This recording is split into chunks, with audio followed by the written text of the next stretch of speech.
कार्तिक पूर्णिमा कार्तिक मास का अंतिम दिन होता है। कार्तिक पूर्णिमा को हम देव दिवाली और त्रिपुरारी पूर्णिमा के नाम से भी जानते हैं। ऐसी मान्यता है कि इस दिन सभी देवी और देवतागण पृथ्वीलोक पर आते हैं और उनके भव्य स्वागत के लिए दीप जलाए जाते हैं। कार्तिक पूर्णिमा के दिन ही भगवान शिव ने राक्षस त्रिपुरासुर का अंत किया था। इस दिन पवित्र नदी में स्नान और ध्यान किया जाता है। ऐसी मान्यता है कि ऐसा करने से मनुष्य के सभी प्रकार के पाप नष्ट हो जाते हैं। इस बार कार्तिक पूर्णिमा तिथि की शुरुआत 15 नवंबर को सुबह 6:19 पर होगी।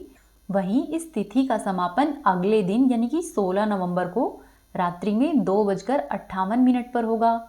ऐसे में कार्तिक पूर्णिमा का पर्व 15 नवंबर उदया तिथि के अनुसार मनाया जाएगा। वैदिक पंचांग के अनुसार कार्तिक माह की पूर्णिमा के दिन यानी कि 15 नवंबर के दिन स्नान और दान करने के लिए शुभ मुहूर्त सुबह 4:58 से लेकर सुबह के 5:51 तक प्राप्त हो रहा है। साथ ही कार्तिक पूर्णिमा के दिन भगवान श्री सत्यनारायण की पूजा के लिए शुभ समय सुबह 6:44 से लेकर सुबह 10:45 तक प्राप्त हो रहा है। इस दिन देव दिवाली भी मनाई जाएगी, इसीलिए देव दिवाली की पूजा के लिए शुभ मुहूर्त शाम को 5:10 से शाम को 7:47 के बीच प्राप्त हो रहा है।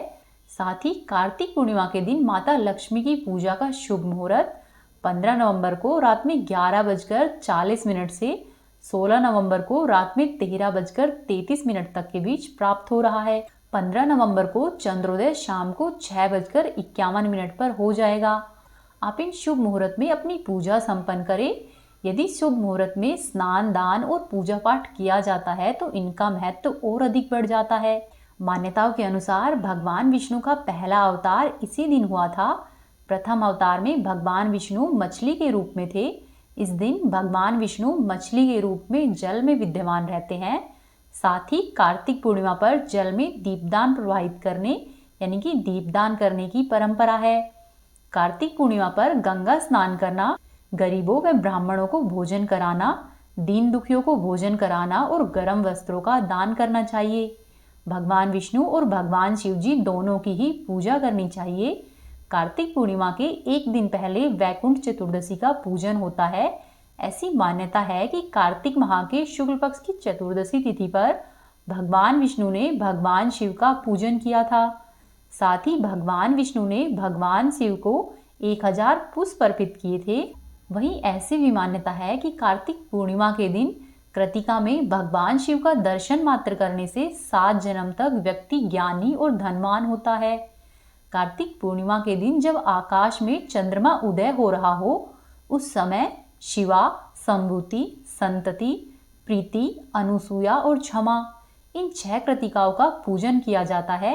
ऐसा करने से भगवान शिव अत्यधिक प्रसन्न होते हैं। इस दिन जो भी मनुष्य भगवान कार्तिकेय जी के दर्शन करता है वर्ष भर तक उनको भगवान कार्तिकेय जी का आशीर्वाद प्राप्त होता है।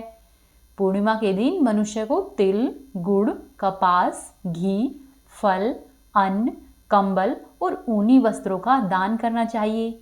साथ ही यदि संभव हो तो किसी जरूरतमंद को भोजन भी कराना चाहिए। जिस भी मनुष्य की जितनी सामर्थ्य हो अपनी अपनी सामर्थ्य के अनुसार इस दिन दान अवश्य करना चाहिए।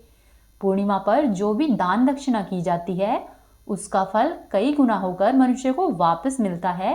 साथ ही ऐसा करने से शुभ फलों की प्राप्ति होती है। तो ये थी आज की जानकारी। उम्मीद है आपको पसंद आई होगी। वीडियो को लाइक करें और चैनल को जरूर सब्सक्राइब कर ले और अपने दोस्तों व रिश्तेदारों के साथ वीडियो को शेयर करें।